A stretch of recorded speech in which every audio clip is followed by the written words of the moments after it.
Energien er god, men er der ikke for evigt, så brug det nu fornuftigt, ellers dør dine børnebørn. Altså der, piger, når du nu glatter dit hår, hvorfor ikke trække stikket ud og slukke for kontakten? Luften bliver ren, og du får meget flot og hår. Drenge, når du nu går i bad, selvom det ikke sker ret tit, så lad være at bruge alt det flotte vand. Ved du godt, de søde børn i Afrika bader i lort og tis? De ved jo ikke bedre, så hjælp dem nu.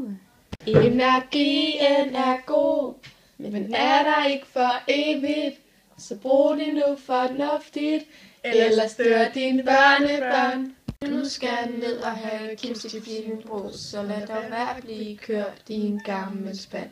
Det er både godt for dig og for sommervejret, hvis du tager en cykeltur. Det kan godt være, at du synes, den offentlige er klam, men hvis du nu selv passer på den næste gang, så kan det være, den bliver hot at køre i. Energien er god, men er der ikke for evigt, så brug det nu fornuftigt, ellers dør dine børnebørn. Hvis nu du tænker lidt og bruger din hjerne, hvad kan du så gøre for at fremtiden varer ved?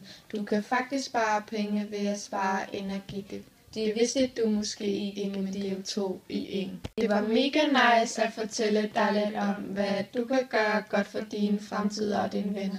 Nu er det op til dig, hvad du så vil gøre. Men vi vil foreslå, at du fortæller alle dine venner og dem du kender, hvad de kan gøre godt, hvis de vil være mega cool. Og husk, energien er god, men er der ikke for evigt, så brug det nu fornuftigt, ellers dør dine børnebørn.